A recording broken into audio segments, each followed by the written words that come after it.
भाई चीज को समझिएगा कि अगर कोई दलित मुस्लिम या ईसाई बनते हैं धर्म बदलकर, तो क्या उनका आरक्षण का लाभ खत्म हो जाना चाहिए? क्या धर्म बदलकर मुस्लिम ईसाई अपनाने वाले दलितों को, ये धर्म अपनाने वाले दलितों को एससी का दर्जा नहीं दिया जाना चाहिए? क्या उनको एससी की सूची से, आरक्षण की सूची से बाहर किया जाना चाहिए? मतलब दलित बने मुस्लिम ईसाई तो आरक्षण को बाय बाय। पहले आरक्षण का लाभ मिलता था जब हिंदू थे, लेकिन अगर कोई दलित, समझिएगा बहुत ध्यान से, अगर कोई दलित धर्मांतरण करके वो मुस्लिम धर्म इस्लाम अपना रहा है और अगर ईसाई बन रहा है, तो दलित बने मुस्लिम अगर और ईसाई, तो फिर आरक्षण को बाय बाय, फिर आरक्षण का लाभ नहीं मिलेगा, नहीं मिलना चाहिए। ये केंद्र का पक्ष है, सेंटर का। आज ये सवाल दरअसल इसलिए उठा रहे हैं क्योंकि सुप्रीम कोर्ट ने केंद्र सरकार के एक हलफनामे के बाद से उठ रहे हैं। केंद्र सरकार ने सुप्रीम कोर्ट में यह कहा है, सर्वोच्च अदालत में, कि दलित धर्म परिवर्तन करके मुसलमान और ईसाई बनते ही इसलिए क्योंकि उन्हें लगता है कि इन धर्मों में छुआछूत नहीं होती। उन्हें लगता है कि धार्मिक भेदभाव, छुआछूत नहीं होती। दूसरा तर्क यह है कि इन दोनों ही धर्म विदेशी हैं, मतलब इस्लाम और ईसाईयत जो धर्म है वो विदेशी है, बाहर से हैं। यानी इन धर्मों का जन्म भारत में नहीं हुआ, ये बाहर से आए हैं। इसलिए ईसाईयत इस्लाम में छुआछूत जैसी कोई अवधारणा नहीं है। सामाजिक भेदभाव होता है, उस वजह से बराबरी नहीं होती, इस वजह से जातिगत आधारित भेदभाव होता है, इसलिए एससी का दर्जा, एसटी का दर्जा, इसलिए आरक्षण दिया जाता है। लेकिन अगर कोई धर्म बदल ले, कोई दलित अगर मुसलमान बन जाए या कोई दलित अगर ईसाई बन जाए, तो फिर उसको क्या तब भी आरक्षण का लाभ मिलना चाहिए? दलित मुसलमान, दलित ईसाई को क्या एससी, क्या शेड्यूल कास्ट या आरक्षण का लाभ मिलना चाहिए? उन दलितों को अनुसूचित जाति का दर्जा नहीं दिया जाना चाहिए। केंद्र का पक्ष है जो धर्म परिवर्तन करके मुसलमान या ईसाई बनते हैं। सरकार ने एफिडेविट उस याचिका के जवाब में दिया जिसमें दलित मुसलमानों और दलित ईसाइयों को भी एससी का दर्जा देने की मांग की गई। नहीं दिया जाता था, सुप्रीम कोर्ट में मामला पहुंचा, यह मांग की गई कि दलित मुसलमानों और दलित ईसाइयों को भी एससी का, यानी कि शेड्यूल कास्ट आरक्षण का लाभ दिया जाए। दलित मुसलमानों को भी आरक्षण का लाभ मिलना चाहिए, दलित ईसाइयों को भी आरक्षण का लाभ अनुसूचित जाति की कैटेगरी से मिलना चाहिए। केंद्र ने अनुसूचित जाति की सूची से इनको बाहर रखने का केंद्र ने हलफनामा दिया। इस याचिका में यह कहा गया था कि धर्म परिवर्तन करके ईसाई और मुसलमान बनने वाले दलितों को भी अनुसूचित जाति का दर्जा दिया जाए, उन्हें मिलने वाले सभी लाभों समेत आरक्षण भी दिया जाए। मोदी सरकार के जवाब को ओवैसी ने मुस्लिम ईसाई विरोधी बताया। असद ओवैसी ने ये ट्वीट आपकी स्क्रीन पर, उन्होंने कहा कि केंद्र ने यह कहकर एक तरीके से दिल की बात जुबान पर ला दी है कि ईसाई मुस्लिम विदेशी हैं, और उनकी तरफ से भी कहा गया कि मोदी सरकार पसमानदा मुसलमानों से मोहब्बत के दावे करती है, दूसरी ओर मुसलमानों को लिस्ट से बाहर भी रखा जाता है। तो ये कैसा प्रेम है ये। और रंगनाथ मिश्रा आयोग की रिपोर्ट भी है कि सभी धर्मों में धर्मांतरण कराए लोगों को आरक्षण का लाभ मिलना चाहिए। मेरे साथ बहुत बड़ा पैनल है, मतलब बदला धर्म तो आरक्षण खत्म। इसको एक लाइन में अगर समझा जाए, बदला धर्म तो आरक्षण खत्म। सैयद रिजवान, डॉक्टर सैयद रिजवान है, पॉलिटिकल कमेंटेटर हैं, धर्म के जानकार हैं। स्वागत है आपका doctor Rizwan. Ashwini Upadhyay supreme court में वरिष्ठ अधिवक्ता हैं, और फरहान साहब हैं, ऑल इंडिया एमआईएम के प्रवक्ता हैं। फरहान साहब, बहुत बहुत स्वागत आपका। पहले मैं अश्वनी उपाध्याय आपसे शुरू कर रहा हूं क्योंकि कानूनी पेचीदगियां मैं समझना चाहूंगा। धर्म बदला धर्म तो आरक्षण खत्म, क्यों?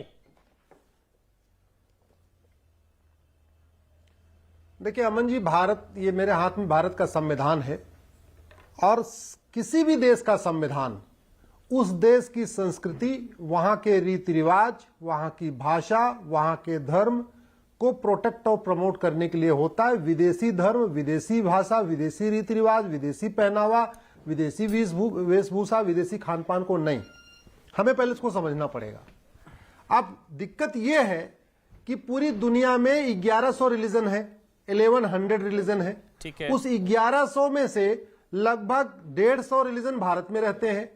यहूदी भी हैं, बहाई भी हैं। आपने तो कल हिंदू मुसलमान नाम दिया, मैं कह रहा हूं 150 के आसपास रिलीजन रहते हैं। कुछ ऐसे भी हैं जो चाइनीज रिलीजन फॉलो करते हैं, भारत में रहते हैं। कुछ ऐसे भी हैं जो जर्मन रिलीजन फॉलो करते हैं। कुछ ऐसे भी हैं जो पारसी तो पहले से ही रह रहे हैं यहाँ पे। ऐसे पूरी दुनिया के करीब 150 रिलीजन आसपास करते हैं। ठीक है। तो सवाल यह है कि जब आप भारत में हो और अगर आप मान लीजिए अपने आप को कन्वर्ट भी करते हो, आप दूसरा अपना रिलीजन फॉलो करते हो, मुसलमान बनते तो हो, अगर आप ईसाई बनते इंडिया हो। में हो और इंडियन रिलीजन को फॉलो करते हो, हाँ, अगर आप इंडियन रिलीजन को फॉलो करते हो, यानी जैनिज्म फॉलो करते हो, बुद्धिज्म फॉलो करते हो, सिखिज्म फॉलो करते हो, तब तो कोई दिक्कत नहीं।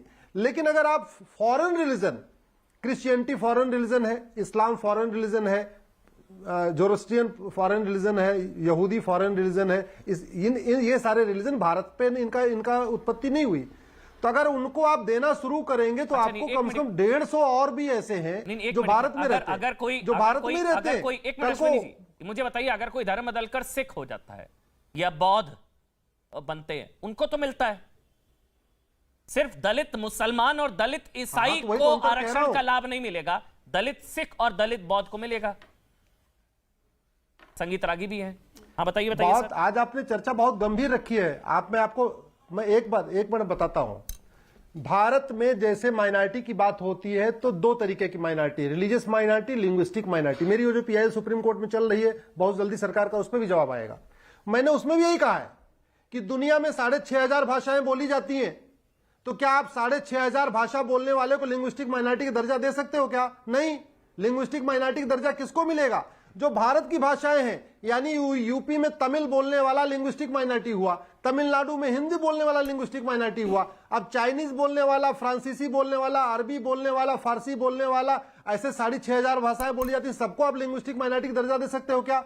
वही मेरा ऑब्जेक्शन है। इसी तरीके मैं कहता हूं, पूरी दुनिया में 1100 सेक्ट है, 1100 रिलीजन है, उसमें से 150 के आसपास भारत में रहते हैं, तो क्या आप सबको इसका बेनिफिट मिलोगे? मुझे लगता है लीगली जो गवर्नमेंट ने स्टैंड लिया ठीक लिया है, बिल्कुल। उसमें कोई वो नहीं है, उन्होंने डिस्टिंक्शन कर दिया ये इंडियन रिलीजन है या फॉरेन रिलीजन। आप कह रहे बिल्कुल सही फैसला है, क्योंकि धर्म बदल लिया और विदेशी ईसाईयत और इस्लाम अगर विदेशी है, विदेशी धर्म है, तो फिर उनको क्यों दिया जाए? नंबर एक। और कोर्ट में यह भी पक्ष है, डॉक्टर रिजवान मैं आपके पास आ रहा हूं, कोर्ट में यह भी पक्ष है केंद्र का कि छुआछूत और उत्पीड़नकारी अगर व्यवस्था जाति आधारित वो हिंदू धर्म में है, मुसलमान और ईसाई वहां पर ऐसा नहीं है, तो फिर आरक्षण का लाभ क्यों? आपका टेक डॉक्टर रिजवान अहमद।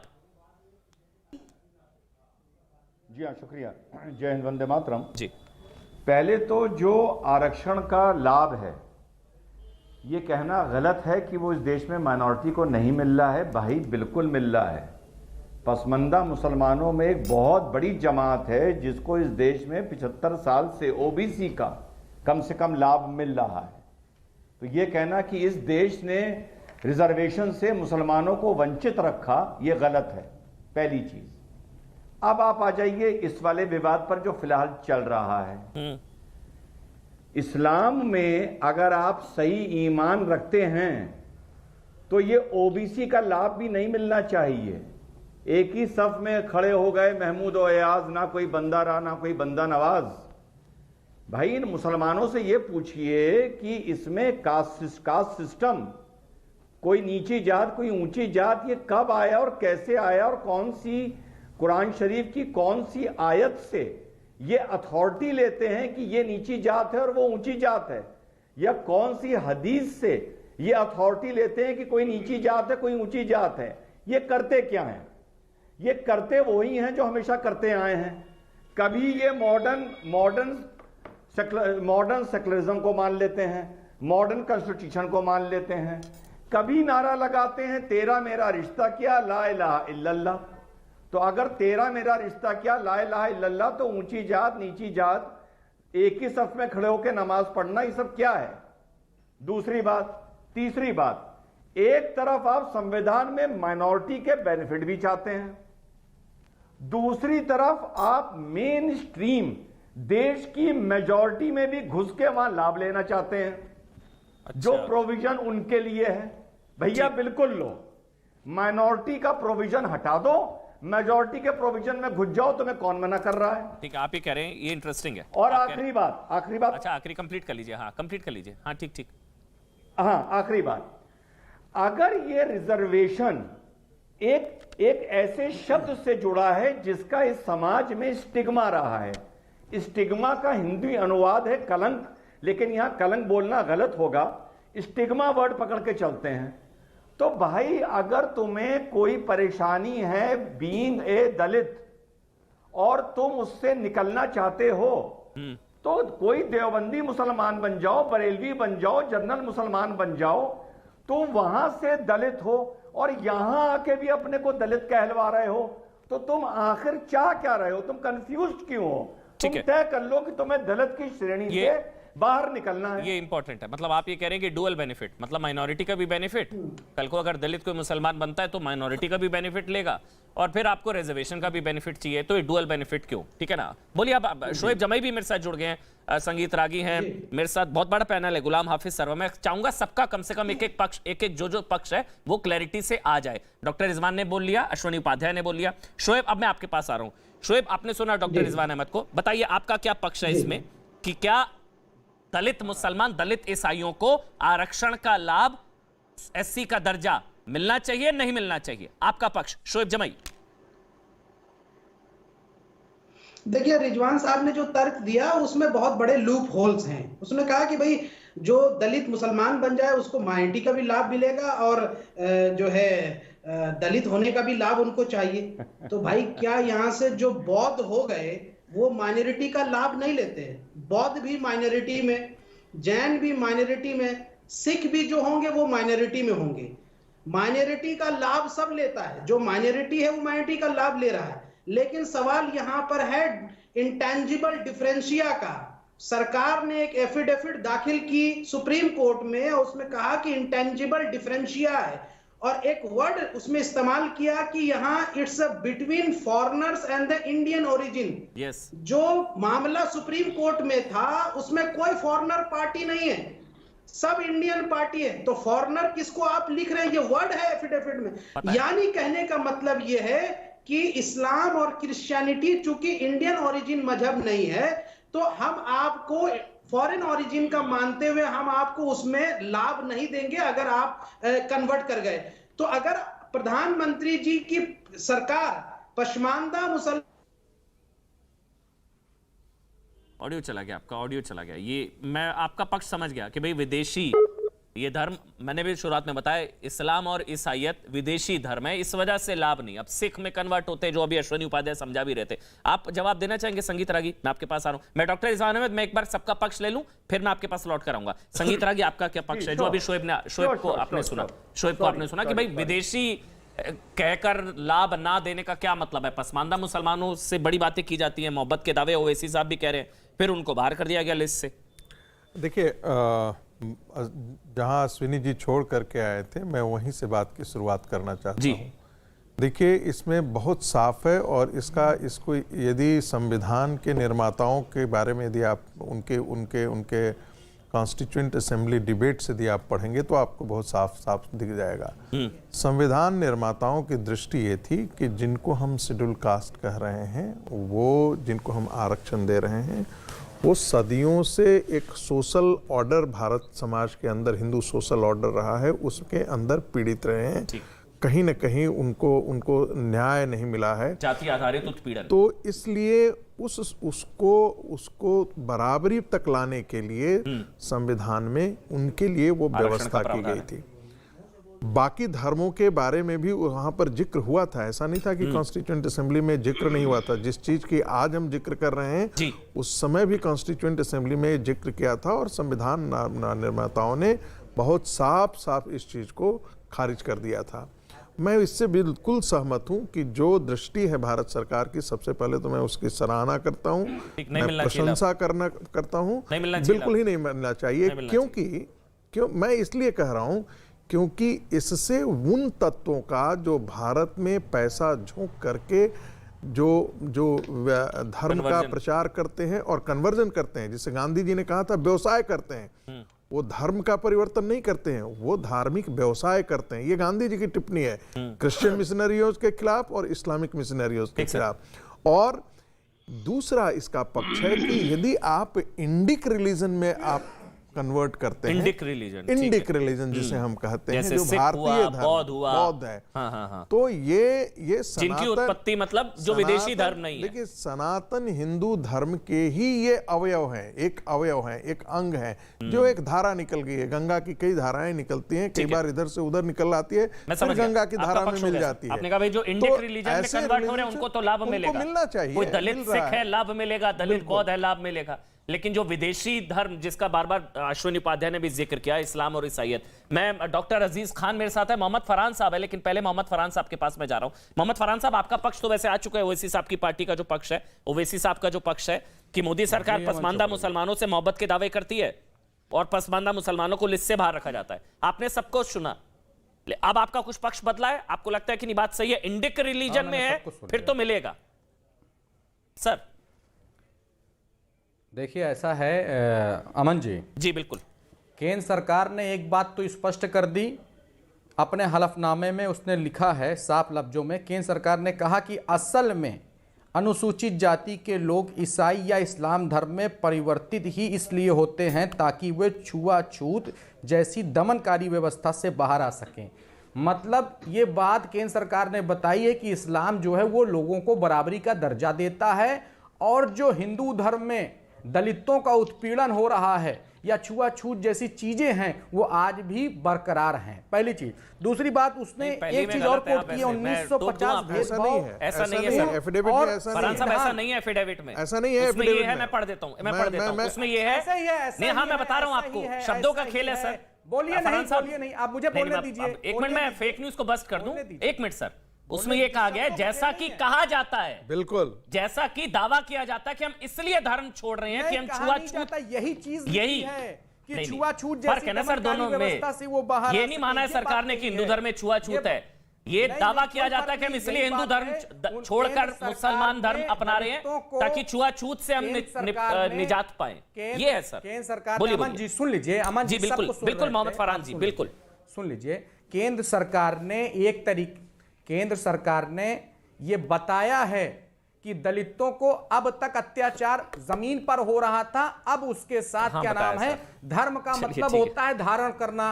अगर कोई व्यक्ति किसी दूसरे धर्म को धारण करता है तो क्या नाम है, इसका मतलब उसकी ये चॉइस है। आप चॉइस के आधार पर उसका रिजर्वेशन नहीं खत्म कर सकते। ये संविधान में अभी हलफनामे में कोट किया आर्टिकल 40 और आर्टिकल 15 को। मैं आर्टिकल 15 आपके पढ़ के सुनाता हूं। आर्टिकल 15 अनुच्छेद 15 में लिखा है, इससे यह व्यवस्था की गई कि राज्य किसी नागरिक के प्रति केवल धर्म, मूल, वंश, जाति, लिंग या जन्म स्थान को लेकर विभेद नहीं करेगा। ये आर्टिकल 15 कह रहा है, और आप कैसे कह सकते हैं कि उसको क्या नाम है नहीं दिया जा सकता है। अगर व्यक्ति अपने चॉइस से किसी दूसरे धर्म में जाता है तो क्या उसकी आप आरक्षण की व्यवस्था खत्म कर देंगे और ये बताएंगे कि मुस्लिम जो है वो क्या नाम है विदेशी है।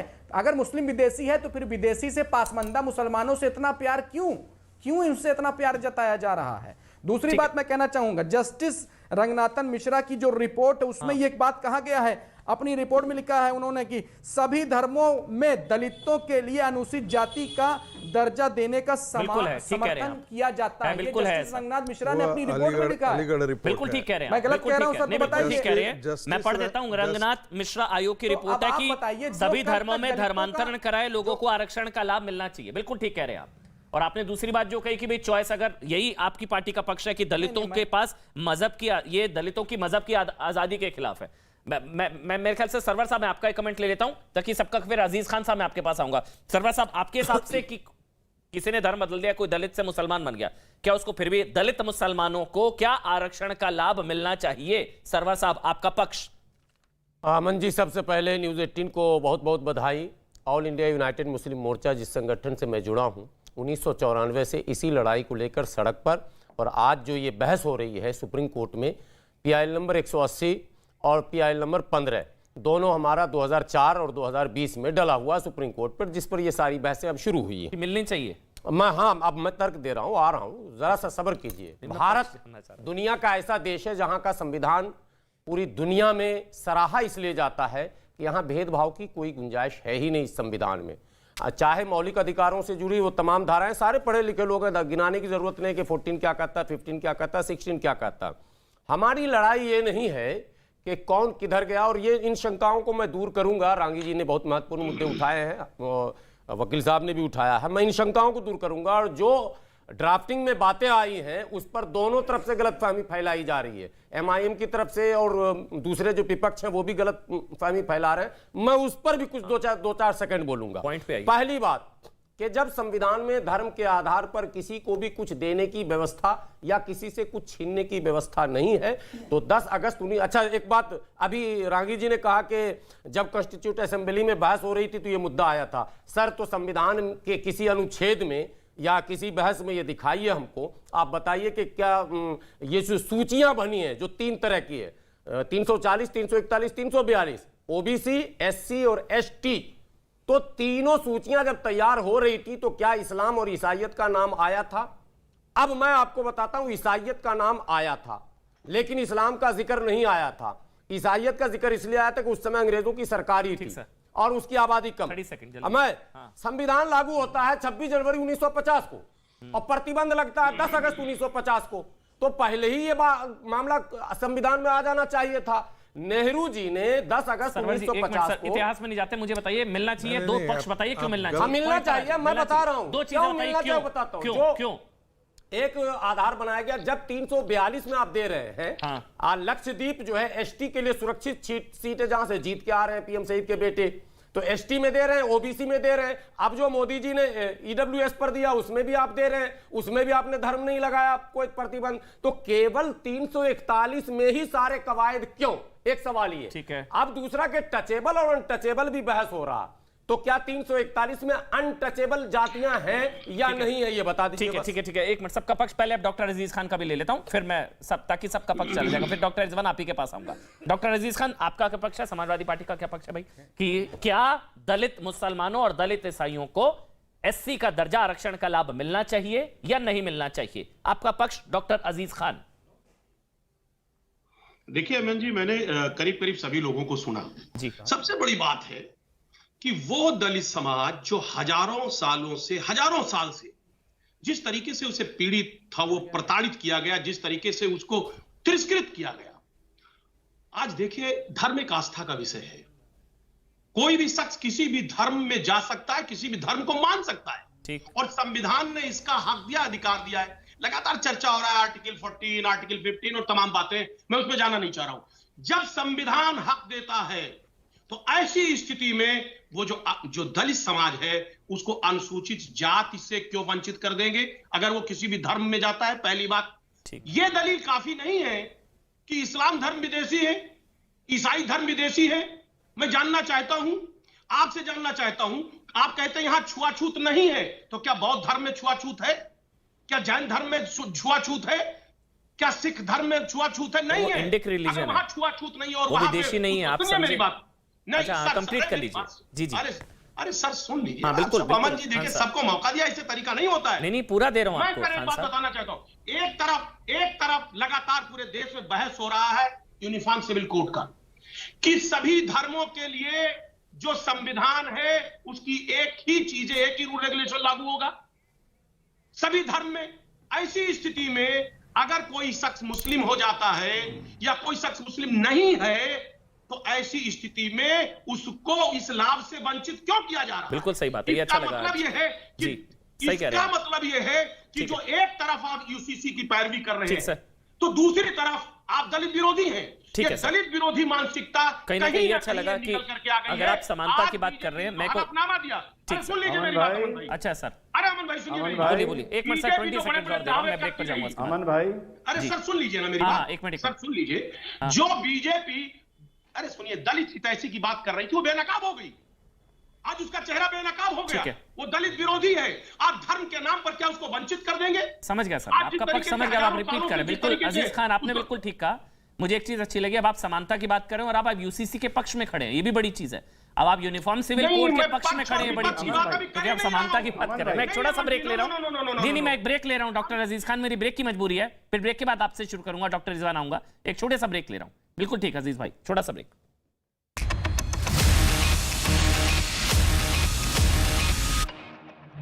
के मामले में अक्षरा सिंह की तलाश। जम्मू कश्मीर के कठुआ में दिखा पाकिस्तान का संदिग्ध ड्रोन। स्थानीय लोगों की शिकायत के बाद पुलिस ने ड्रोन की तलाशने का ऑपरेशन शुरू कर दिया है। जम्मू कश्मीर के शोपियां में सेना ने मुठभेड़ के दौरान जैश-ए-मोहम्मद के 2 आतंकियों को मार गिराया, जिनमें से एक आतंकी की पहचान कामरान उर्फ अनीस के तौर पर की गई है। ईरान में हिजाब विवाद थमने का नाम नहीं ले रहा है। प्रदर्शनकारियों ने सड़क जाम करके विरोध प्रदर्शन किया है, धरना देकर घेराव किया। सेना के जवानों पर भी उन्होंने हमला बोला। फ्लोरिडा में निकोल तूफान से तबाही देखी जा रही है। तेज हवाओं की वजह से समंदर और तटीय इलाकों में भारी नुकसान की खबर है। लोगों को तटीय इलाकों को छोड़ने के निर्देश भी दिए गए। चीन की वायुसेना के 73वें स्थापना दिवस के मौके पर झुआई शहर में एयर शो का आयोजन किया गया है, जिसमें चीन के 4 J-20 फाइटर जेट विमानों ने भी अपना शक्ति प्रदर्शन किया है। सऊदी अरब और ईरान के बीच चल रहे तनाव पर ईरान ने एक बार फिर से सऊदी अरब को जंग की धमकी दे दी है। ईरान की तरफ से आई इस धमकी के बाद हालात और भी ज्यादा बिगड़ सकते हैं। यूक्रेन के सैनिकों ने रूस पर पलटवार तेज कर दिया है। रूस से लगातार जारी युद्ध के बीच में यूक्रेन के सैनिकों का नया वीडियो भी सामने आया है, जिसमें यूक्रेन के सैनिक लगातार फायरिंग करते नजर आ रहे हैं। भोजपुरी फिल्म अभिनेता और आजमगढ़ से सांसद दिनेश लाल निरहुआ ने बाराबंकी के एक मंदिर में दर्शन किया। इस दौरान उन्होंने डिंपल यादव को मैनपुरी से समाजवादी पार्टी का प्रत्याशी बनाए जाने पर शुभकामनाएं दी।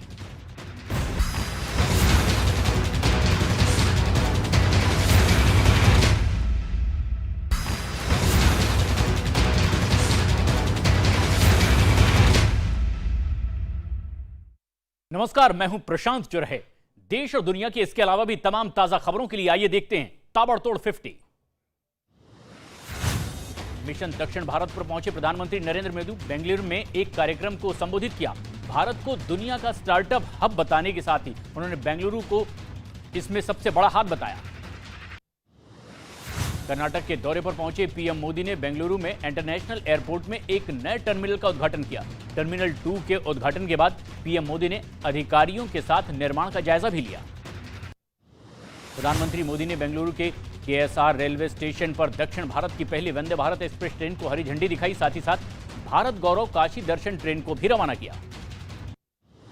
दिल्ली की शराब नीति को लेकर के बीजेपी ने आम आदमी पार्टी पर बड़ा हमला बोला है। प्रवक्ता संबित पात्रा ने प्रेस कॉन्फ्रेंस करके कहा, डिजिटल सबूतों के साथ छेड़छाड़ की गई।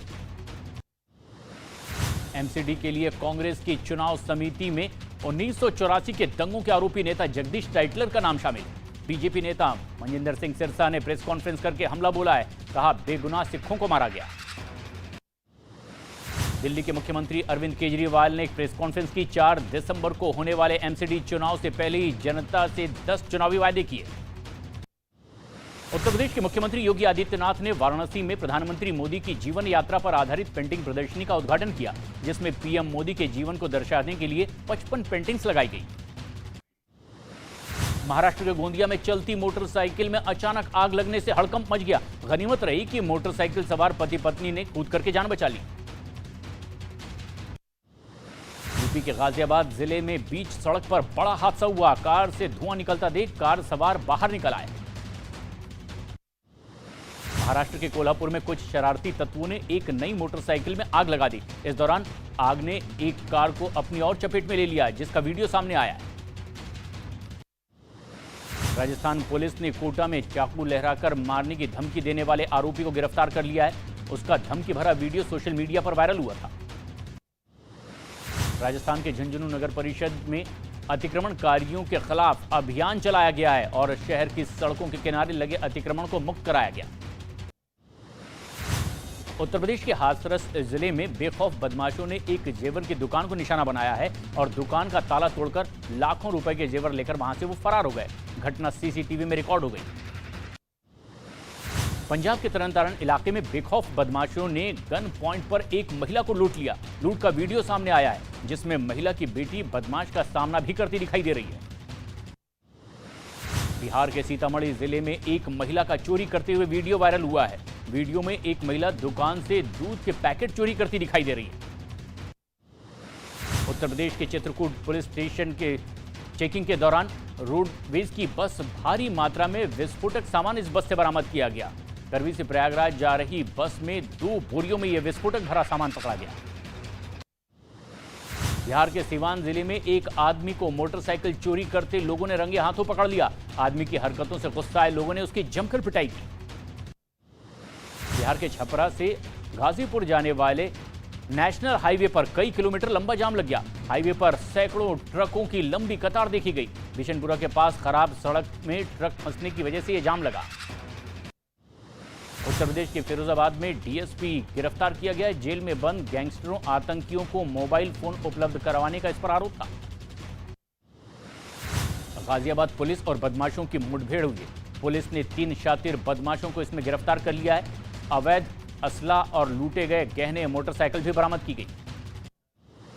बिहार के कैमूर जिले में एक आदमी ने अपनी कार को हेलीकॉप्टर की शक्ल में मॉडिफाइड किया है। शादी के सीजन में ज्यादा से ज्यादा बुकिंग पाने के लिए उसने यह कारनामा किया। यूपी के हाथरस में स्वास्थ्य विभाग की बड़ी लापरवाही का वीडियो सामने आया है। इमरजेंसी वार्ड में मरीजों के लिए परिजन हाथ में ड्रिप की बोतल लेते जाते दिखाई दिए। उत्तर प्रदेश के हापुड़ जिले के गढ़मुक्तेश्वर इलाके में अजगर मिलने से हड़कंप मच गया और करीब 15 से 20 फीट लंबे अजगर को सूचना के बाद मौके पर पहुंची वन विभाग की टीम ने पकड़ा और अपने साथ ले गई। महाराष्ट्र के नासिक में जख्मी तेंदुए ने वन विभाग की टीम पर ही हमला कर दिया। गाड़ी की टक्कर से घायल हुए तेंदुए को देखने के लिए टीम पहुंची थी। उत्तर प्रदेश के शामली में दिखा रफ्तार का कहर। स्कूल बस और ट्रक की आमने सामने से भिड़ंत के बाद ड्राइवर कंडक्टर गंभीर रूप से घायल हो गए। बच्चों को ले जा रही थी ये बस। पश्चिम बंगाल के मालदा जिले में स्कूल की दीवार गिरने की वजह से एक छात्र की मौत हो गई। घटना से गुस्साए लोगों ने स्कूल परिसर में ही जमकर तोड़फोड़ की। बिहार के समस्तीपुर जिले में बेखौफ बदमाशों ने बालू गिट्टी का कारोबार करने वाले व्यापारी के घर अंधाधुंध फायरिंग की है। पुलिस ने घटनास्थल पर पहुंचकर जांच पड़ताल शुरू कर दी। फरीदकोट में डेरा प्रेमी प्रदीप सिंह की हत्या करने वाले शूटर की पंजाब पुलिस ने पहचान कर ली है, जिसमें से 4 शूटर्स हरियाणा और 2 पंजाब के रहने वाले हैं। मनी लॉन्ड्रिंग केस में माफिया मुख्तार अंसारी के मददगारों पर भी अब शिकंजा कसेगा। ईडी ने जांच का दायरा बढ़ा दिया है। ईडी का समन्स मिलते ही अस्पताल में भर्ती हुए मुख्तार अंसारी का चार्टर्ड अकाउंटेंट। वाराणसी के ज्ञानवापी मामले पर आज सुप्रीम कोर्ट में अहम सुनवाई होगी। सर्वे में मिली शिवलिंग जैसी आकृति को सुरक्षित रखने से जुड़े आदेश को आगे बढ़ाने की मांग। शिवसेना नेता संजय राउत की जमानत पर आज बॉम्बे हाई कोर्ट में सुनवाई होगी। मुंबई की सेशंस कोर्ट से मिली जमानत के खिलाफ ईडी ने यह अपील की है। अभिनेत्री जैकलीन की जमानत याचिका पर आज पटियाला हाउस कोर्ट में अपना फैसला सुनाया जाएगा। कोर्ट ने गुरुवार को मनी लॉन्ड्रिंग मामले में जैकलीन की जमानत पर सुनवाई के बाद फैसला सुरक्षित रख लिया था। मुंबई की झोपड़पट्टियों के इलाकों में खतरा अब और बढ़ता चला जा रहा है। लगातार खसरा पीड़ित अस्पतालों में पहुंच रहे हैं और इससे देखते हुए ही बीएमसी प्रभावित इलाकों में अब वैक्सीनेशन शुरू कर चुकी है। दिल्ली से लगे गाजियाबाद जिले की हवा में प्रदूषण का स्तर बहुत ज्यादा बढ़ गया है। देर सुबह तक आसमान पर प्रदूषण की वजह से धुंध छाई रही। उत्तर प्रदेश के डिप्टी सीएम ब्रजेश पाठक ने गाजियाबाद के सरकारी अस्पतालों का निरीक्षण किया है। मरीजों का इन्होंने यहां हालचाल भी जाना। उत्तराखंड के पिथौरागढ़ जिले में बदलते मौसम के बीच लगातार बर्फबारी जारी है। इससे ज्यादातर जगहों पर पूरा प्रकृति ही बर्फ से ढकी नजर आई। बर्फबारी का मजा लेने के लिए बड़ी तादाद में यहां पर्यटक भी पहुंच रहे हैं। बद्रीनाथ में बर्फबारी शुरू होने के साथ ही तापमान लुढ़क गया है। बद्रीनाथ धाम में कड़ाके की ठंड के बावजूद बड़ी संख्या में यहां भक्त पहुंच रहे हैं। और एक बड़ी खबर इस वक्त आपको बता दें, दिल्ली सरकार में राजेंद्र पाल गौतम, जिनको इस्तीफा जिन्होंने दे दिया था एंटी हिंदू शपथ की वजह से, आम आदमी पार्टी के मंत्री पद से इस्तीफा दिया था उन्होंने, लेकिन आम आदमी पार्टी की सरकार ने उनको स्टार प्रचारक बनाया है। एमसीडी चुनावों का स्टार प्रचारक जो लिस्ट जारी की गई है उसमें 22वें नंबर पर नाम है राजेंद्र पाल गौतम का। और अब बीजेपी हमलावर है। बीजेपी कह रही है ये आम आदमी पार्टी का असली चेहरा, मतलब हिंदू आस्था पर वार आम आदमी पार्टी का स्टार। ये देखिए अब हुआ ये तस्वीर आपको याद होगी, हिंदू आस्था पर वार वाली जो तस्वीर आई थी जिसमें एंटी हिंदू शपथ ली गई थी, मैं ब्रह्मा विष्णु महेश को भगवान नहीं मानूंगा, वो सारी चीजें, ये धर्मांतरण का कार्यक्रम था, उसमें नाम आया था, मंच पर मौजूद थे राजेंद्र पाल गौतम, आम आदमी पार्टी सरकार में मंत्री। विवाद हुआ, उनको इस्तीफा देना पड़ा। लगा कि गलती का एहसास हुआ है कि गलत हुआ, एंटी हिंदू शपथ मैसेज गलत गया और हिंदू आस्था पर गलत वार उन्होंने किया, उनको इस्तीफा देना पड़ा। लेकिन अब यह खबर आ रही है कि उनको आम आदमी पार्टी के स्टार प्रचारकों में शामिल कर लिया गया है। वो लिस्ट भी आ गई है मेरे पास, वो लिस्ट है जिसमें 22वें नंबर पर नाम है 18 दिलीप पांडे, मिसेस आतिशी, सौरभ भारद्वाज, और उसके बाद 22वें नंबर पर नाम है राजेंद्र पाल गौतम का नाम है। यह हैरान करने वाला है, राजेंद्र पाल गौतम। अब बीजेपी कह रही है विशेष वर्ग को खुश करने के लिए स्टार प्रचारकों में राजेंद्र पाल गौतम को शामिल कर लिया गया है। ये एक बार ऑडियो अगर हम सुना दे, हुआ क्या था आपको याद आ जाएगा। हुआ क्या था जब ये शपथ दिलाई गई थी, ये सुना दीजिए एक बार ऑडियो। मैं ब्रह्मा विष्णु और महेश को कभी ईश्वर नहीं मानूंगा, और ना ही उनकी पूजा करूंगा। मैं राम और कृष्ण को ईश्वर नहीं मानूंगा, और ना ही उनकी कभी पूजा करूंगा। मैं गौरी गणपति आदि हिंदू धर्म के किसी भी देवी देवताओं को नहीं मानूंगा, और ना ही उनकी पूजा करूंगा। और आपको याद होगा बहुत बड़ा विवाद हो गया था, बहुत बड़ा बवाल हो गया था इस मुद्दे पर। अब राजेंद्र पाल गौतम को आम आदमी पार्टी की सरकार ने ये एमसीडी चुनावों का स्टार प्रचारक बना दिया है। ये हैरान करने वाली खबर। उनका पहले इस्तीफा हुआ था और अब स्टार प्रचारक बना। एक संगिरागी साहब एक कमेंट आप करना चाह रहे हो, उसके बाद मैं आ रहा हूं डॉक्टर रिजवान अहमद, लेकिन इस पर गौतम पर एक कमेंट, उसके बाद मैं आगे बढ़ रहा हूं। देखिए अमन जी, आम आदमी पार्टी ने जानबूझ करके किया है। उनको पता है कि वो एक तो गुजरात के चुनाव को साधने की कोशिश कर रहे हैं। उनको लगता है कि मुसलमानों का जो 10% वोट बैंक है, लेकिन नहीं सुनिए, मैं आपको बता रहा हूं इसके पीछे राज, इसके पॉलिटिक्स को देखिए। मुसलमानों का जो 10% गोलबंद जो मुट्ठी जो खुलता है कांग्रेस पार्टी के लिए गुजरात में, हाँ। उस वोट में आम आदमी पार्टी गहरा डेंट करने जा रही है, इनको विवादित छवि को ला करके।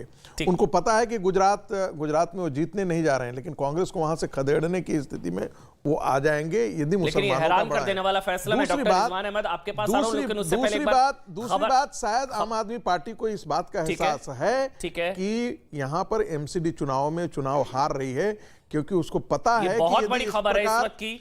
कोई भी व्यक्ति यदि इस प्रकार का आम आदमी पार्टी का हिंदू देवी देवताओं को गाली देगा तो हिंदू समाज एकजुट होकर के आम आदमी के पार्टी के खिलाफ वोट जरूर देगा। मतलब ये तो इनाम दिया गया। हैरान करने वाली चीज है, बड़ी खबर है इस वक्त की। जो तस्वीर आप देख रहे हैं, हिंदू आस्था परिवार आपके साथ, आपको याद होगा राजेंद्र पाल गौतम एंटी हिंदू शपथ उनकी तरफ से ली गई थी, हिंदू देवी देवताओं के बहिष्कार की शपथ ली गई थी। उसके बाद उनका इस्तीफा हुआ था। अरविंद के जो हल्कों में नहीं बोलता हूं, उसके बाद उनका इस्तीफा हुआ। लगा कि रियलाइजेशन है, गलत उन्होंने कहा, मंत्री पद छोड़ा, लेकिन स्टार प्रचारक बना दिया। ये बहुत बड़ी खबर है। चलिए अब डिबेट पर लौट रहे हैं, अब अपनी डिबेट पर लौट रहे हैं। आरक्षण, दलित मुसलमानों, दलित ईसाइयों को क्या आरक्षण का लाभ मिलना चाहिए, नहीं मिलना चाहिए? ब्रेक से पहले आप डॉक्टर रिजवान अहमद, अब मैं आपके पास आ रहा हूं। आपने सबका पक्ष सुना, डॉक्टर रिजवान अहमद अब आप बोलिए। जी जी जी अमन भाई, क्रिकेट सबने खेला है। आप देखते होंगे जब क्रीज से आदमी बाहर निकल के शॉट मारता है और गेंद मिस हो जाती है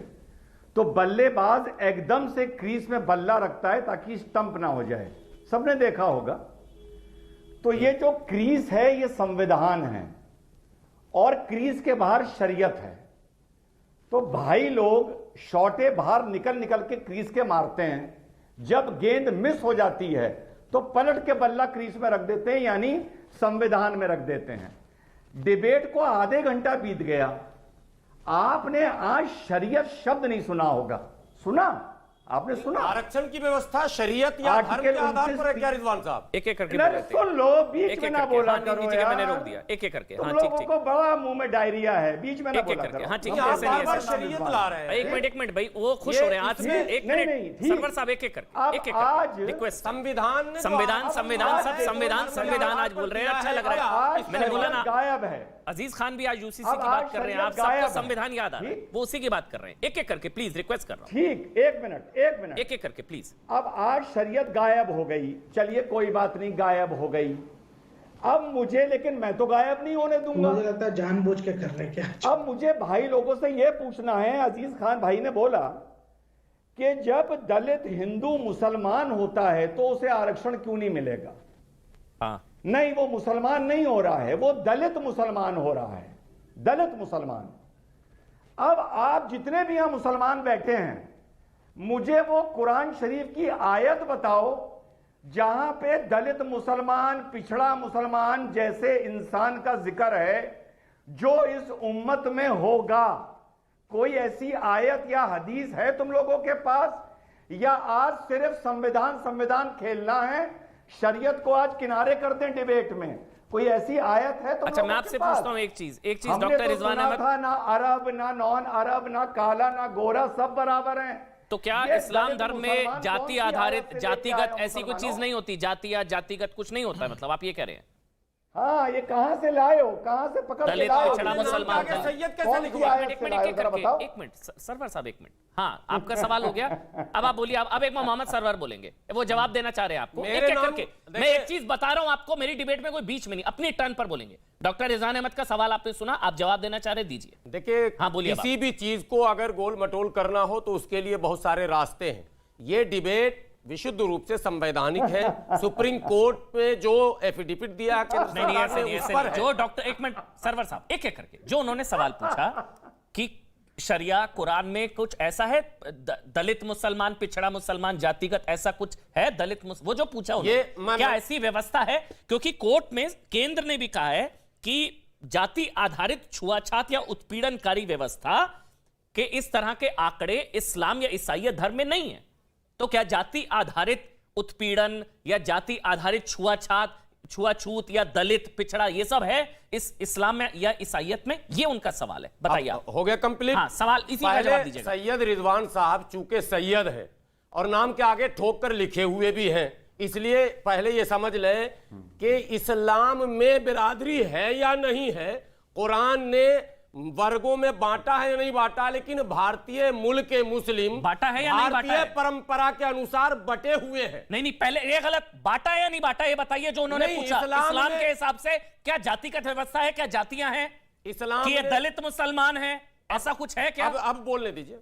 अरे है या नहीं है? नहीं, मैं बोल तो रहा हूं। हाँ या ना, है या नहीं है? बिल्कुल, पर मैं क्या है या नहीं है? मैं कंप्लीट कर रहा हूं। अरे है या नहीं है बता दीजिए बस। है या नहीं है?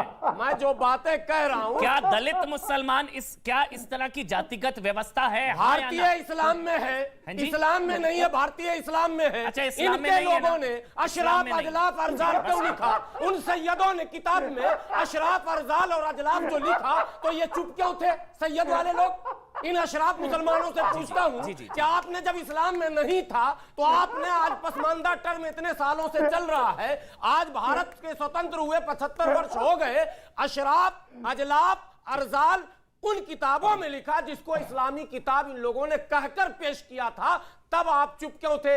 आज जब लाभ लेने की बात आती है तो आप कहते हो इस्लाम में नहीं है।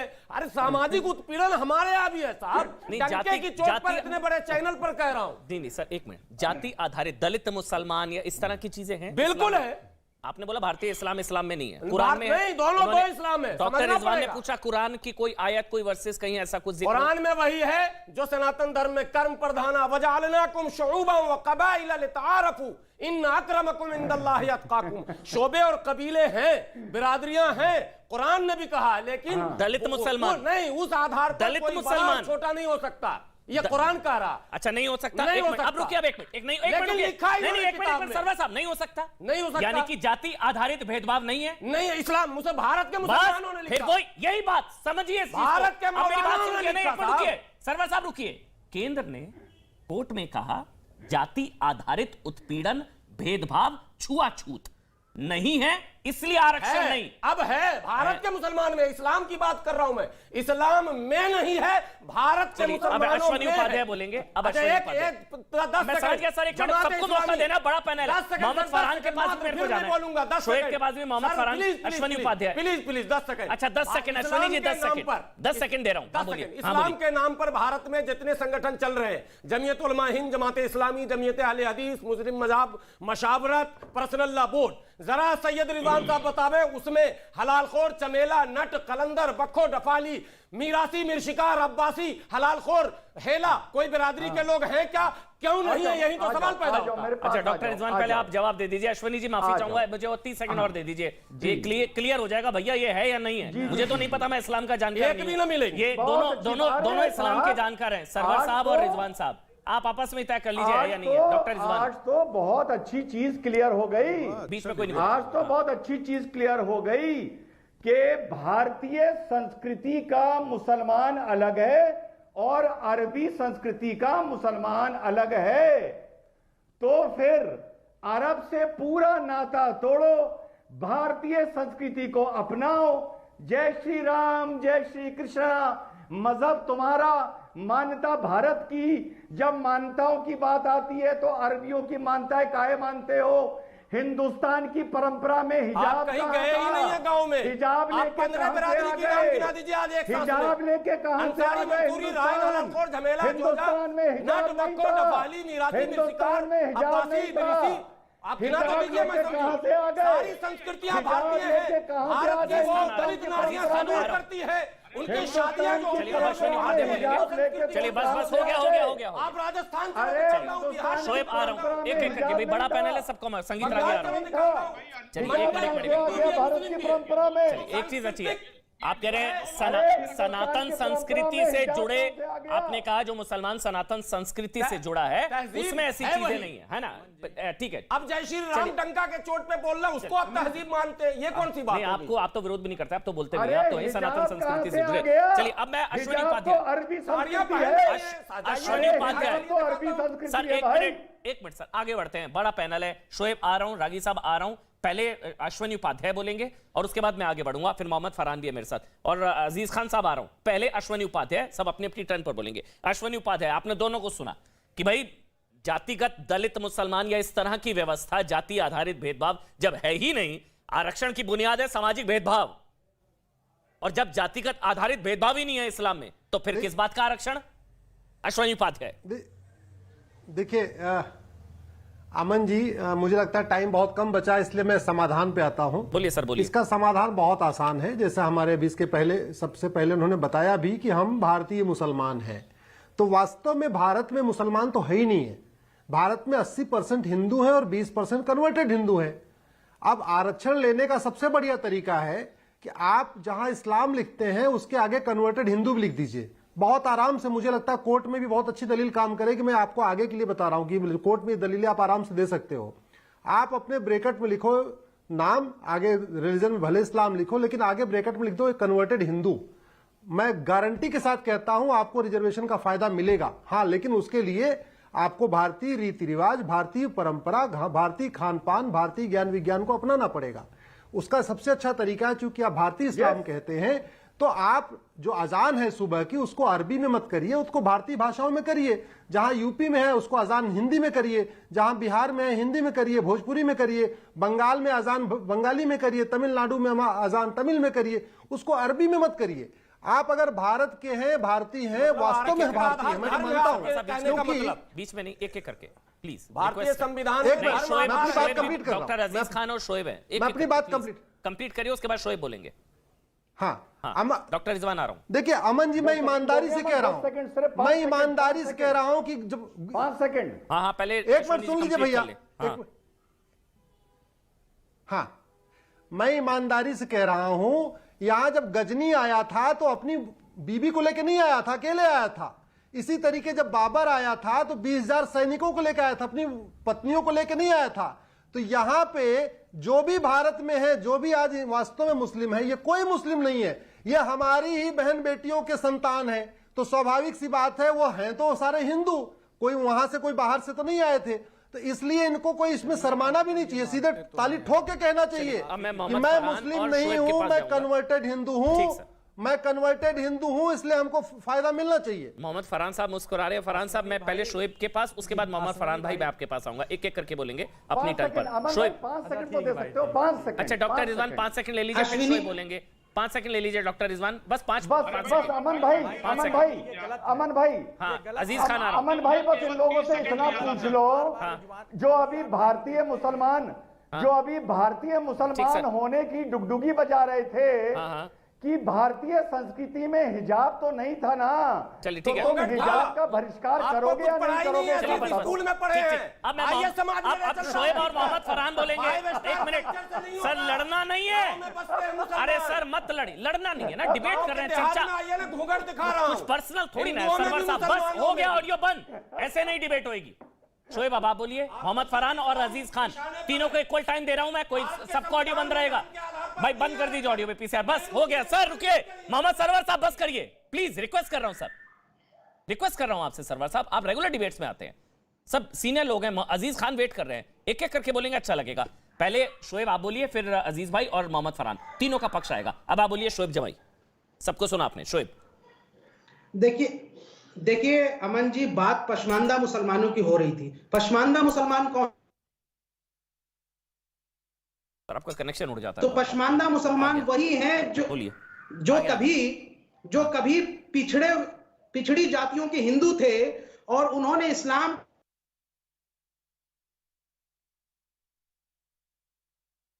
सर आपका थोड़ा नेटवर्क थोड़ा गड़बड़ा रहा है, मैं आ जाता हूँ। आप पहले मोहम्मद फरहान भाई आप बोल लीजिए, फिर मैं अजीज भाई आप बोलेंगे। आप बोल लीजिए पहले, मोहम्मद फरहान आप बोल लीजिए, फिर अजीज खान आप बोलिएगा। मोहम्मद फरहान बोलिए सर। जी फरहान भाई बोलिए।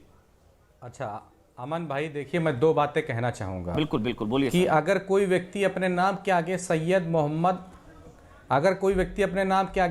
मोहम्मद लगा ले, या उसको अपनी वेशभूषा ऐसा बना ले कि वो लगे कि मुसलमान है, तो वो मुसलमान नहीं होता है। रिजवान साहब को पूरा देश जानता है, ये यहूदी हैं, ये मुसलमान नहीं है। और ये मुसलमान बनकर ये मुसलमान, सुन लीजिए, ये यहूदी होकर मुसलमान बनने का नाटक करते हैं, ये बड़ी बात है। अच्छा हंस ऐसे रहे जैसे लगता है गधा हंसता है। इनकी हंसी और गधे की हंसी एक साथ चलाइए, किसी दिन देखिए बिल्कुल मैच आएगा। हंसते हैं जैसे गधे की तरह। ऐसे नहीं, अच्छा ऐसा नहीं करते हैं, ऐसा नहीं करते हैं सर। बिल्कुल देश बताएगा फरहान भाई, ऐसा नहीं, उन्होंने आपको पर्सनल कोई भी टिप्पणी नहीं करी है। आप अगर ऐसे शब्दों का इस्तेमाल करेंगे वो भी कुछ कहेंगे। आप नहीं कहा था इनका ऑडियो बंद रहेगा। नहीं, मैंने कोई आपके बीच में नहीं बोलेगा। नहीं बिल्कुल कहे, कोई आपके बीच में नहीं बोलेगा। इल्म एक शॉट, आप अपना पूरी बात रखेंगे यहाँ पर। देखिए पूरा बोलिए, आप बोलिए, आप पूरा बोलिए जी। पर्सनल अमन भाई, अगर जैसे आपने वादा किया था कि कोई आपके बीच में नहीं बोलेगा, तो ये गधों की तरह हंसने कैसे लगे? इनको हंसने का बहुत शौक है, इनको बैठा दीजिए लाल किले पर, ये हंसे। चलिए पॉइंट पर आइए ना, हो गया ना मोहम्मद फरहान, पॉइंट पर आइए। अब आप बोलिए, अपना जो बात रखना चाहते हैं बोलिए आप। देखिए मैं अजीज भाई आ रहा हूं, अजीज खान। मैं ये बात कहना चाह रहा था कि ये पूरी डिबेट को, अमन भाई किस तरीके से इस डिबेट को यहाँ दो तीन लोगों ने जो आरएसएस के पक्षधर थे, इन लोगों ने किस तरीके से पूरी डिबेट को लाकर मुसलमानों पर मोड़ दिया। बात चल रही थी दलित की, और दलित का अगर क्या नाम है वो अपनी स्वेच्छा से इस्लाम धर्म को कबूल करता है तो उसका आरक्षण खत्म नहीं होना चाहिए। इस बात की, ये मुद्दे पर डिबेट चल रही थी, ला के कहां से कहां उसको पटक दिया। मैं कहना चाहता हूं भारतीय जनता पार्टी और आरएसएस दलित विरोधी मानसिकता के रूप में आज पूरे देश में काम कर रही है। उसका ये एक भाग था जो सुप्रीम कोर्ट के अंदर इन्होंने एक लगाने का काम किया है। और ये साफ लिखा है, इन्होंने ये साफ लिखा है कि अगर वो दलित से मुसलमान बनते हैं तो उनका क्या नाम है आरक्षण खत्म हो जाएगा। अरे इस धर्म का मतलब होता है, हिंदू धर्म में साफ लिखा हुआ है कि धर्म का मतलब है धारण करना। धर्म का ये कहीं मतलब नहीं लिखा हुआ है कि आप चले जाएंगे तो आपका आरक्षण खत्म हो जाएगा या आपके तमाम चीजें खत्म हो जाएंगी। दूसरी बात मैं कहना चाहूंगा कि जिस तरीके से अश्विनी उपाध्याय जी ने कहा, कि हमारी बहन बेटियों के ही बच्चे हैं, आपका बहुत शुक्रिया। कम से कम आपने माना तो कि हम आपके भाई बहन के ही बच्चे हैं। इस बात के लिए मैं आपको मुबारकबाद देता हूं। कम से कम आप हमें अपना विरोधी तो नहीं मान रहे हैं। ये पहली बार आपने अपना भाई बहन तो माना, कम से कम ये बड़ी बात है। दूसरी बात मैं कहना चाहूंगा कि दोहरे चरित्र का जो मापदंड था, कह रहा हूं घर वापसी कर लो, इसीलिए दलितों के, इसीलिए कह रहा हूं घर वापसी कर लीजिए। दलित घर वापसी, इसीलिए कह रहा हूं आपकी होगी इंशाअल्लाह, यकीनन घर वापसी कर लीजिए, बहुत जल्द होगी। घर वापसी होगी आपकी, फिर आगे तरीके से अरे कहां चले गए? इस्लाम कबूल किए उस तरीके से आप भी करेंगे। चलिए ठीक है, अब अजीज खान बोलेंगे। भाई 100% इंशाअल्लाह मैं यकीन के साथ कह सकता हूं कि आपकी घर वापसी जरूर होगी, और नहीं होगी तब आप बताइएगा। चलिए अच्छा ठीक है, अब आधा सेकंड बोलना चाहता हूं। अच्छा आधा सेकंड और कंप्लीट कर लीजिए, फिर अजीज खान कंप्लीट कर लीजिए आप। जिस तरीके से, ठीक है, देखिए आज से नहीं, जब से भारतीय जनता पार्टी सत्ता में आई है वो एक ही चीज पर टारगेटेड है कि दलित समाज का किस तरीके से आरक्षण खत्म किया जाए।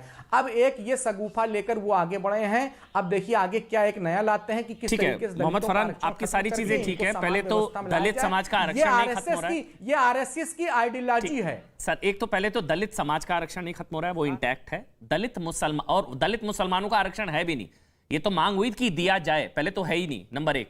और दलित मुसलमानों के आरक्षण की बात हो रही है यहां पर कि दिया जाए ना दिया जाए। दलितों का आरक्षण तो इंटैक्ट है। अब मेरे ख्याल से अजीज खान आप बोलना चाह रहे हैं, फिर संगीत रागी और डॉक्टर रिजवान, अश्वनी जी, सबको मौका दूंगा, अभी टाइम है मेरे पास। डॉक्टर अजीज खान अब आप बोलिए। सर सवाल ये है, अजीज भाई सवाल लूंगा मैं, सवाल ये है जो मर्म है डिबेट का, क्या इस्लाम में जाति आधारित उत्पीड़न या छुआछूत जैसी व्यवस्था, सामाजिक भेदभाव जाति आधारित है या नहीं है, और अगर नहीं है तो फिर आरक्षण क्यों? अजीज खान। डॉक्टर देखिए अमन भाई, 2-3 बातें हैं, बड़ी इंपॉर्टेंट है, आपका सवाल भी बड़ा जायज है। देखिए एक हलफनामे ने केंद्र सरकार के उसके सारे पोल पट्टी को आउट कर दिया। बड़े बड़े दावे और वायदे और पोस्टर और बैनर लगता था साहब कि ये दलित है, ये एसटी है, ये ओबीसी है, और बीजेपी इन पर काम कर रही है, इनके उत्थान के लिए काम कर रही है। ये उत्थान है कि ये पतन की ओर ले जा रही है? पहला सवाल। पहली बात, एक तरफ एक आयोग बनता है रंगनाथ मिश्रा जी का, वो कह रहे हैं कि साहब धर्मों का इससे कोई लेना देना नहीं है, धर्म आस्था का विषय है, और अगर कोई शख्स अपने घर किसी भी धर्म में आस्था रखता है तो उसको अनुसूचित जो उसकी अनुसूचित का जो दर्जा है उसे समाप्त नहीं किया जा सकता, क्योंकि दलितों का उत्पीड़न हजारों साल से होता आया है। और किसने किया है? ये जो मनुवादी विचारधारा के लोग हैं, सुनिए मेरी बात, मनुवादी विचारधारा के लोग हैं, और वही मनुवादी विचारधारा के लोग आज हलफनामा दे रहे हैं। डॉक्टर खान जो दलितों की बात करते थे, इससे ये पता चल गया। सुनिए सर, अरे मेरी बात सुनिए, सरकार मेरी बात सुनिए। अमन भाई आप तो सर मुझे मौका दें। बोलिए आप सर, ये बेनकाब की बात है, मैटर नहीं है। ये जो दिखावे की हमदर्दी है, मैं कहना चाहूंगा दलितों के लिए बीजेपी के ऊपर कि ये दिखावे की सभी हमदर्दियां रह जाएंगी, और पोछिए मत मेरे आंखों उंगलियां जल जाएंगी। मत जलाओ नफरतों का सर्द मौसम में अलाओ, एक भी चिंगारी उड़ी तो बस्तियां जल जाएंगी। एक बात अमन भाई समझ लीजिए, जलने जलाने की बातें क्यों कर रहे हैं भाई? बस्तियां जल जाएंगी, ये सब क्या? सुनिए ना सर, सुनिए, बस्तियां जल जाएंगी, जलने जलाने की बातें क्यों करनी है भाई? 2012 जलने जलाने की बातें मत करिए रिपोर्ट आई थी, 14 तक आपकी सरकार सत्ता में थी। सरवर भाई ऐसे बीच में मत बोलिए। अब एक मिनट डॉक्टर अजीज खान, आप, मुझे एक चीज बहुत अच्छी लग रही है आज, एक मिनट डॉक्टर आपके पास आ रहा हूं। डॉक्टर अजीज खान, अश्वनी जी, मुझे बहुत अच्छी बात लग रही है, आज सभी लोग सभी धर्मों में बराबरी की बात कर रहे हैं कि सभी धर्म समान है, सभी धर्म बराबरी की बात करें कि सभी धर्मों को समान रूप से देखना चाहिए। तो फिर आप लोग क्या यूनिफॉर्म सिविल कोड के साथ क्यों नहीं देते? फिर आप आवाज चली गई। डॉक्टर अजीज आवाज आ रही है अब आपको? आप ही से मेरा सवाल था। जी, सभी धर्मों में समानता की बात करते हैं तो यूनिफॉर्म सिविल कोड की भी मांग करिए, फिर करते हैं, उसके साथ हैं आप?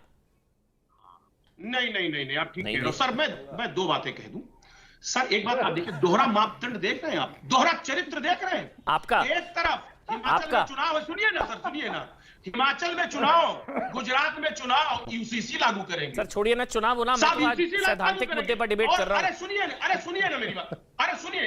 अब एक बात देखिए अमन भाई, ये तरीका नहीं है। चलिए बोलिए सर, मौका दें, 4 मिनट हो गए सर, सारा मौका आपको इतना ज्यादा दिया है, बोलिए आप कंप्लीट करिए। 30 सेकंड अनइंटरप्टेड, 30 सेकंड करेंगे। और जब दलितों के हक की बात की जा रही है तो कह रहे कानून अलग अलग रहेगा। मुझे बोलना है, दलितों के हक की बात आ रही है तो कानून अलग अलग रहेगा। ठीक है, ऐसा कैसे हो सकता है? कैसे हो सकता है? कैसे हो सकता है? देखिए अश्वनी जी आ रहा हूं, लेकिन पहले रागी जी बोलेंगे। डॉक्टर अजीज खान का सवाल बहुत वाजिब है भाई, ऐसे कैसे हो सकता है? वैसे दलितों को आरक्षण, लेकिन दलित मुसलमान हो गए तो आरक्षण खत्म, ये क्या बात हुई? सवाल समझा आप? इसका जवाब दीजिए फिर अश्वनी जी और डॉक्टर रिजवान। देखिए 40 सेकंड्स आपके पास। सबसे पहले तो दलित शब्द जो है वो कॉन्स्टिट्यूशनल टर्म नहीं है, पहले तो इसको हमेशा ध्यान रखिएगा। दलित शब्द कोई कॉन्स्टिट्यूशनल कैटेगरी नहीं है, ये एक पॉलिटिकल कैटेगरी है। दूसरी बात, दलितों का आरक्षण खत्म नहीं किया जा रहा। बिल्कुल नहीं। जो दलित मुसलमान में कन्वर्ट कर गए हैं पैसे के कारण या दबाव के कारण, विदेशी फंडिंग के कारण, उनका आरक्षण स्वैच्छिक तो कभी होता ही नहीं है। ध्यान रखिएगा, हिंदू समाज स्पिरिचुअल, इसीलिए गांधी जी ने कहा था कि Hinduism satisfies all my spiritual questions. यदि इस्लाम और यदि क्रिश्चियनिटी का कोई व्यक्ति आकर के मुझे समझा जाए तो मैं तो कन्वर्ट करने के लिए तैयार हूं, और मेरे साथ तो लाखों लोग हैं, कन्वर्ट तो कर ले। दूसरी बात, दलित मुस्लिम, ये एक सच्चाई है कि मुसलमानों के अंदर जो है वो जातियां हैं, एग्जिस्ट करती हैं। अच्छा, लेकिन सवाल यह है कि आप तो इस्लाम के नाम पर खड़े हो जाते हैं, जब यूनिफॉर्म सिविल कोड का डिबेट जो था कॉन्स्टिट्यूएंट असेंबली में, तो यही बात तो अम्बेडकर ने उठाया था कि भाई आपकी परंपराएं अलग अलग है, मुसलमानों को एक ही परंपरा में क्यों जीना चाहते हैं। फिर रिजवान साहब आ रहा हूं, 10 सेकंड आपको दूंगा। अश्विनी उपाध्याय 30 सेकंड जल्दी से प्लीज, 30 सेकंड अश्विनी उपाध्याय। देखिए मैं क्यों कह रहा हूं कि 80% हिंदू हैं, 20% कन्वर्टेड हिंदू। मैं आपको डेटा दे रहा हूं। 6वीं शताब्दी में इस्लाम शुरू हुआ, उस समय भारत की जनसंख्या 33 करोड़ थी। 7वीं शताब्दी में 40 करोड़ हुई, लेकिन उसके बाद जरा देखिए 8वीं शताब्दी में 39 करोड़ हो गई, 9वीं शताब्दी में 38 करोड़ हो गई, 10वीं शताब्दी में 36 करोड़ हो गई, लगातार घट रही है। 11वीं शताब्दी में 33 करोड़ हो गई, 12वीं शताब्दी में 28 करोड़ हो गई, 13वीं शताब्दी में 23 करोड़ हो गई, 14वीं शताब्दी में 18 करोड़ हो गई, 15वीं शताब्दी में 13 करोड़ हो गई, 16वीं शताब्दी में 14 करोड़ हो गई, 17वीं शताब्दी में फिर 14 करोड़। तो आप जरा देखिए, जहां 6वीं शताब्दी में भारत की जनसंख्या 40 करोड़। शुक्रिया सर, शुक्रिया, बहुत बहुत शुक्रिया आप सबका, बहुत बहुत शुक्रिया। तो अगर कोई दलित, मुसलमान या ईसाई है, उसको आरक्षण का लाभ मिलना चाहिए, नहीं मिलना चाहिए, इसी पर बहस कर रहे थे। 100 बात की एक बात।